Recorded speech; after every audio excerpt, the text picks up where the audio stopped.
¿Qué tal a todos? Bienvenidos una vez más y bienvenidas una vez más a Informe del Sur. Como siempre, estamos aquí en Canal 2, en la pantalla de la CPTV, para contarles desde nuestra mirada lo que ha sucedido en los últimos 7 días en nuestro continente, en nuestra Latinoamérica. Se celebró esta semana el Día Internacional de los Trabajadores y las Trabajadoras, y se ha manifestado, por supuesto, todo el Cono Sur, y lo vamos a recorrer de punta a punta durante este informe. El Día de los Trabajadores motivó varias marchas el domingo en América Latina. Algunos de los reclamos en común fueron el combate a la inflación en los distintos países y una mejoría en las condiciones laborales. Este gobierno está aplastando las condiciones de vida del pueblo, no cumplía en una etapa donde ya hizo perder el salario real a la gente, dejando a una mayoría importante en un estado de pobreza. Cada 1 de mayo los trabajadores salimos a reivindicar la lucha por nuestros derechos laborales, nuestros derechos pensionales también, porque tenemos derecho al trabajo, el trabajo es un derecho, pero un trabajo en condiciones dignas. En Chile, miles de personas se dieron cita en el centro de Santiago con pancartas en favor de los derechos laborales. Basta de abuso en las alzas de los productos, basta de abuso dentro de los establecimientos educacionales, a unirnos y hacer una lucha en conjunto con todo el pueblo chileno. En Argentina hubo 2 marchas por separado, una en apoyo al gobierno peronista de Alberto Fernández y otra de oposición convocada por la izquierda. La Central Obrera mayoritaria decidió no convocar a ninguna movilización. Algo similar ocurrió en Caracas. Por un lado, los trabajadores de hospitales y empresas básicas de Venezuela marcharon el domingo para reclamar salarios justos. En paralelo, miles de chavistas se movilizaron para celebrar lo que consideran una recuperación económica. La Comisión Económica para América Latina y el Caribe, CEPAL, redujo a fines de abril su estimación de crecimiento del Producto Interno Bruto de la región para este año, ante los problemas inflacionarios, la volatilidad de precios y el impacto de la guerra en Ucrania. La inflación, que ya venía afectando a muchas de las economías latinoamericanas debido a su dependencia de las materias primas, no ha hecho sino aumentar desde el inicio de la guerra en Ucrania. Aunada al golpe económico que generó la pandemia, el alza en los combustibles y en muchos productos básicos está arrastrando a miles de latinoamericanos a la pobreza extrema.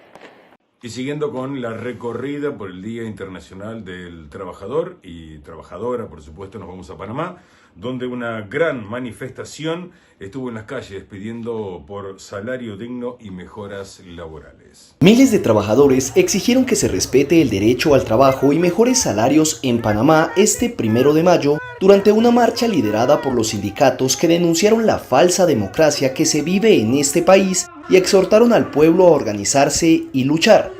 Los sindicalistas caminaron entre consignas y música desde el Parque Porras hasta las cercanías del Palacio Legislativo, portando pancartas alusivas a las ideas izquierdistas de la lucha de clases y organización popular. El secretario general de la Confederación Nacional de Unidad Sindical Independiente, Marco Andrade, denunció la preocupante situación de los trabajadores en Panamá un país de 4,28 millones de habitantes que exhibe una tasa de desempleo del 11,3% según la medición más reciente de octubre pasado. Según Andrade, en medio de la crisis derivada de la pandemia de la COVID-19 en curso, hay constantes despidos de trabajadores en el sector privado que han dejado a 200.000 personas sin empleo y supuestos planes de reducción de personal en el Canal de Panamá, situación que esta empresa estatal autónoma ha negado. Ese escenario laboral se da cuando se registra un galopante aumento del costo de vida con alimentos, medicamentos y combustible a precios cada día más altos. Cerramos este repaso con el ya clásico y masivo desfile del 1 de mayo, donde trabajadoras y trabajadores marchan por el reconocimiento de sus derechos. Desde muy temprano en la mañana, la música cubana y las arengas alusivas al Día Internacional del Trabajo marcaron el regreso del tradicional desfile en La Habana tras 2 años de suspensión por la pandemia. Los primeros en atravesar la Plaza de la Revolución, escenario de históricos actos multitudinarios en las últimas 6 décadas, fueron 50.000 médicos y científicos responsables de desarrollar las vacunas locales contra la COVID-19, a los que se dedicó especialmente el desfile. Le siguieron grupos de empleados de todos los ministerios, instituciones y empresas del Estado, el Banco Central y el Tribunal Supremo, cada colectivo portando una pancarta con el nombre de su centro de trabajo. En el desfile participaron también más de 1.000 delegados internacionales de 60 países y representantes de 219 organizaciones y asociaciones, según informaron los organizadores. El desfile de este año, con una asistencia similar a la de ediciones anteriores, fue el primer acto político masivo tras las protestas antigubernamentales del 11 de julio de 2021 y una oportunidad para el gobierno para demostrar su poder de convocatoria. Primera pausa en Informe del Sur. Como siempre nos siguen en las redes sociales, en YouTube, en nuestro canal de YouTube y también en nuestra fanpage de Facebook con el mismo nombre, Informe del Sur. No se vaya, enseguida regresamos con más información.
¿Qué tal a todos? Bienvenidos una vez más y bienvenidas una vez más a Informe del Sur. Como siempre, estamos aquí en Canal 2, en la pantalla de la CPTV, para contarles desde nuestra mirada lo que ha sucedido en los últimos 7 días en nuestro continente, en nuestra Latinoamérica. Se celebró esta semana el Día Internacional de los Trabajadores y las Trabajadoras, y se ha manifestado, por supuesto, todo el Cono Sur, y lo vamos a recorrer de punta a punta durante este informe.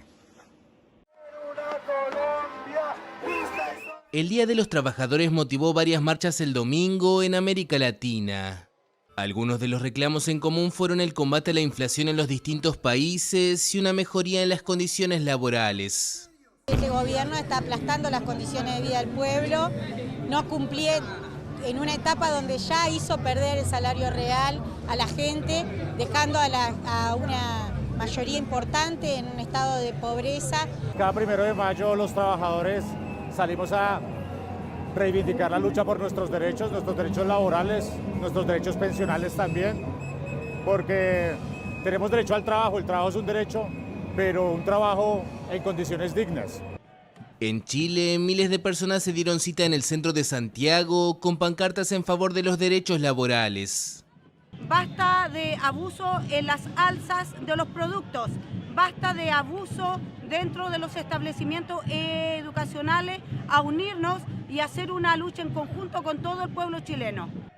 En Argentina hubo dos marchas por separado, una en apoyo al gobierno peronista de Alberto Fernández y otra de oposición convocada por la izquierda.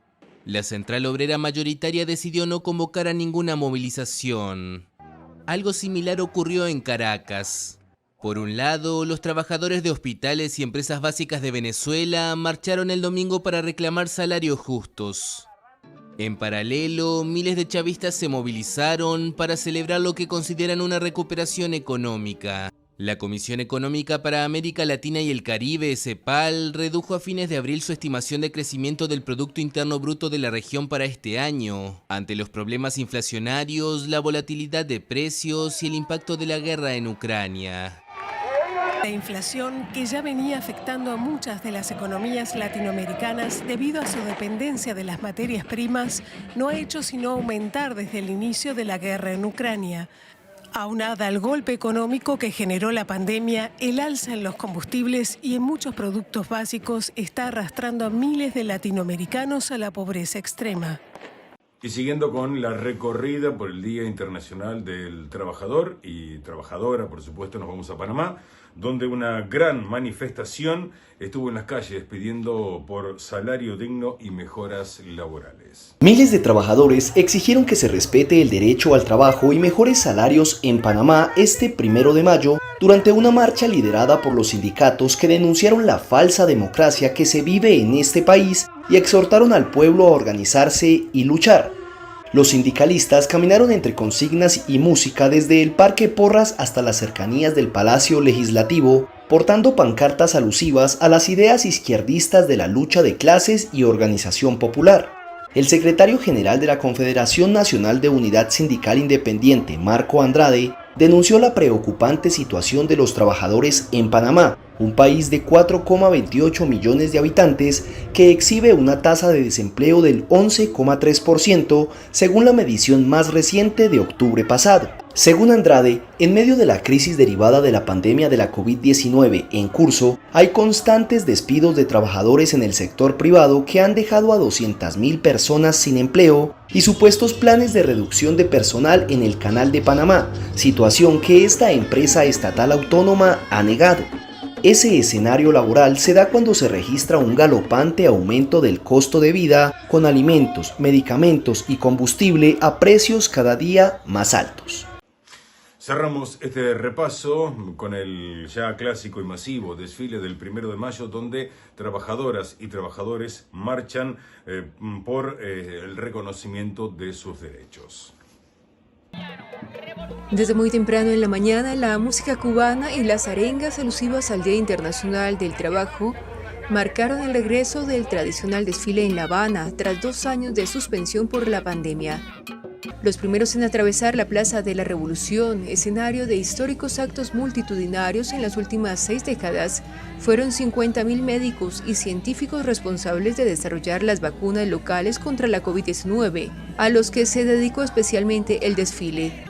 Le siguieron grupos de empleados de todos los ministerios, instituciones y empresas del Estado, el Banco Central y el Tribunal Supremo, cada colectivo portando una pancarta con el nombre de su centro de trabajo. En el desfile participaron también más de 1.000 delegados internacionales de 60 países y representantes de 219 organizaciones y asociaciones, según informaron los organizadores. El desfile de este año, con una asistencia similar a la de ediciones anteriores, fue el primer acto político masivo tras las protestas antigubernamentales del 11 de julio de 2021 y una oportunidad para el gobierno para demostrar su poder de convocatoria. Primera pausa en Informe del Sur. Como siempre nos siguen en las redes sociales, en YouTube, en nuestro canal de YouTube y también en nuestra fanpage de Facebook con el mismo nombre, Informe del Sur. No se vaya, enseguida regresamos con más información.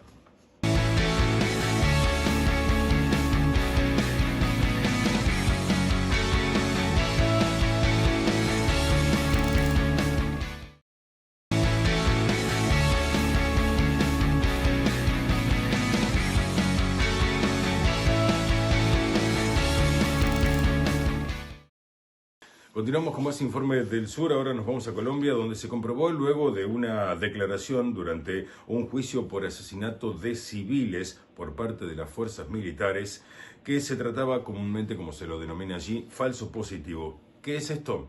Son civiles de zonas rurales pobres de Colombia que son pasados como guerrilleros de las FARC. Se trata del mayor escándalo de la historia de las Fuerzas Armadas de Colombia. Asesinatos de civiles presentados como guerrilleros de las FARC caídos en combate. A cambio de los homicidios, los militares recibían premios, permisos, condecoraciones y ascensos. De acuerdo al tribunal, más de 6.400 personas fueron ejecutadas entre 2002 y 2008, de los cuales 402 fallecieron en esta zona. La audiencia, que durará hasta este miércoles, fue organizada por la Jurisdicción Especial para la Paz en la localidad de Ocaña, en el departamento norte de Santander.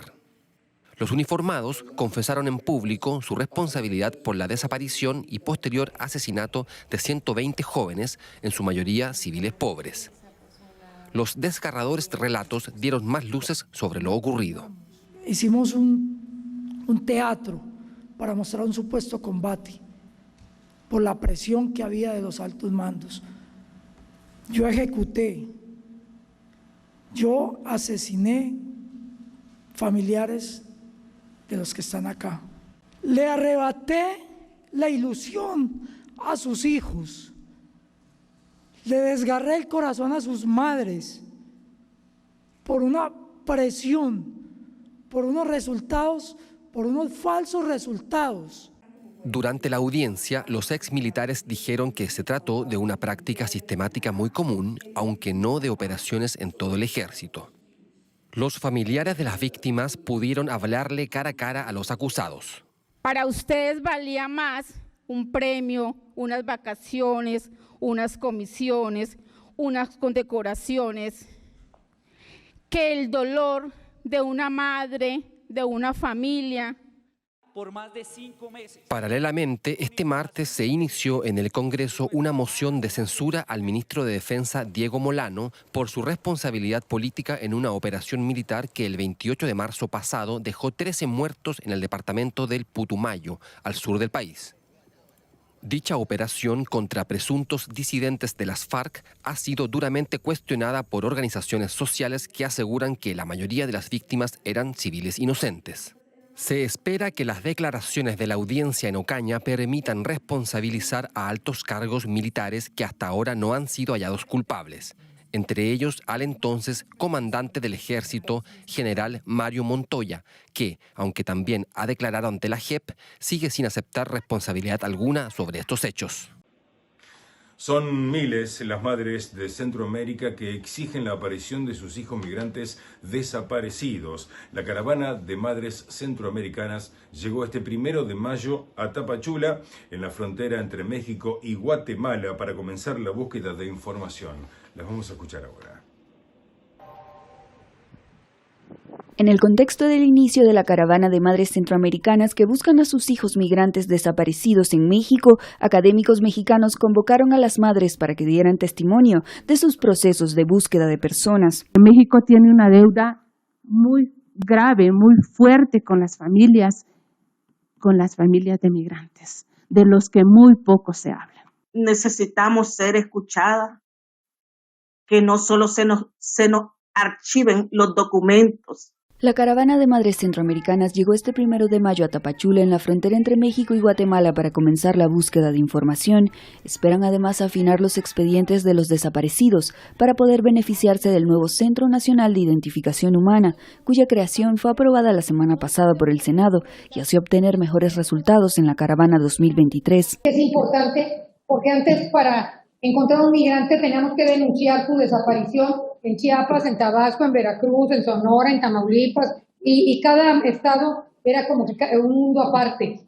Ahora se pretende, con la mesa nueva de búsqueda organizada por la Comisión Nacional de Búsqueda, que por cierto va a estar con nosotros el Villahermosa, Tabasco, se busca que con que se sepa en la Comisión Nacional de Búsqueda que se busca a determinada persona, hay un solo banco de datos de todos los estados. De acuerdo con el Registro Nacional de Personas Desaparecidas y No Localizadas de la Secretaría de Gobernación, hasta la fecha permanecen en sus listas más de 99,000 personas, mientras que se estima que de ellas, más de 3,000 son extranjeras. La creación del Centro Nacional de Identificación Humana, que nos va a permitir contar con capacidades, competencias y facultades a la Comisión Nacional de Búsqueda y a las comisiones locales de búsqueda como primeros respondientes en las labores de búsqueda. Esto va a implicar una coordinación muy estrecha con las fiscalías y queremos enfrentar el enorme rezago que tenemos en materia de identificación forense en todo el país.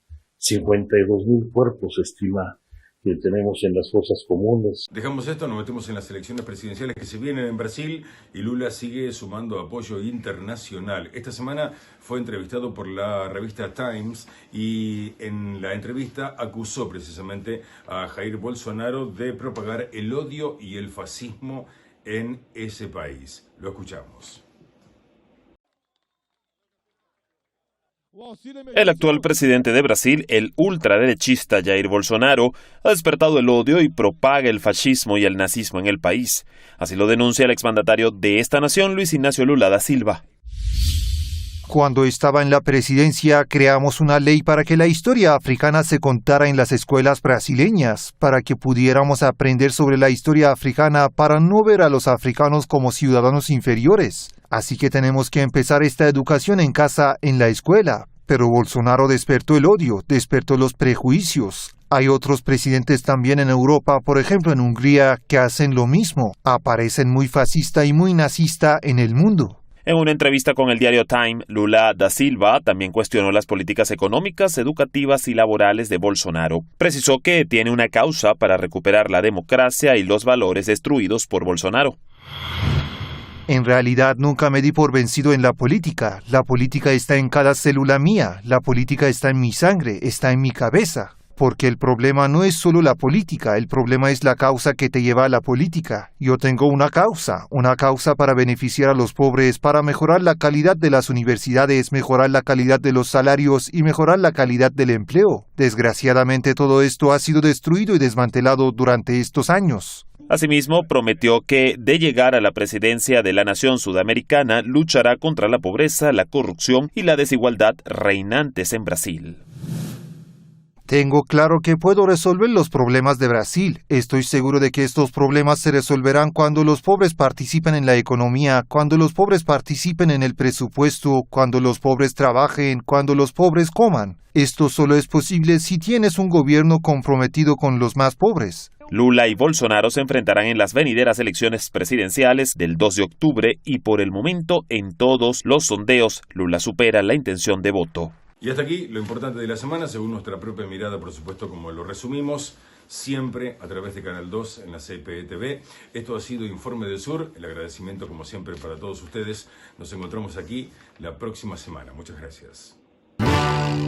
Una madre que aún espera, una pena que ahoga una familia entera, pues su hijo ayer salió por leña y hoy apareció en la prensa con armas y nuevas prendas. Estas son las condenas impuestas en una patria guerrera que pese a las tormentas se mantiene con la esperanza puesta. Y no quiero ser yo víctima del Estado por cantar una canción contra de la injusticia y toda la represión, buscando contarle al pueblo lo que pasó y sigue pasando. Colombia entera se está degradando, con tanta muerte se está silenciando, gritos sociales que piden un cambio de inmediato. Hay campesinos que están soportando miles de abusos por este mandato, y esto no sale por TV ni radio, a la clase humilde siempre ignorando. Queriendo estar vivo, queriendo estar vivo, queriendo estar vivo, hijo de la patria. Bajo la tierra ahora es un falso positivo, ahora es un falso positivo, ahora es un falso positivo. Oh, yeah. Y canto por la libertad de cadenas porque estoy harto con todo lo malo que es está pasando. Un pueblo desahuciado, abandonado por un estado que se encuentra encadenado. Indígenas y campesinos desplazados, masacrados, torturados por un modelo que es deshumano. Militares no son más que fichas de los altos oficiales, y estos a su vez son peones de los feudales, dueños de las tierras a causa de las masacres, desplazamientos, tierras indígenas que fueron invadiendo, causando muerte y empobreciendo a toda mi gente que busca el sustento. Y no quiero ser yo víctima del Estado por cantar una canción contra de la injusticia y toda la represión, buscando contarle al pueblo lo que pasó. Y no quiero ser yo víctima del Estado por cantar una canción contra de la injusticia y toda la represión, buscando contarle al pueblo lo que pasó. El ex paramilitar Francisco Villalba declaró bajo la gravedad de juramento que el entonces gobernador de Antioquia, Álvaro Uribe, y su hermano Santiago se reunieron con jefes de las autodefensas para planear la masacre del Lago. Violaciones por doquier, el abuso de la fuerza, paramilitares con sus fuerzas criminales, seres impensantes, salvajes, inmorales, fascistas, capitalistas, dirigidos por la gran mentira y la avaricia. La militar más conocida de Colombia,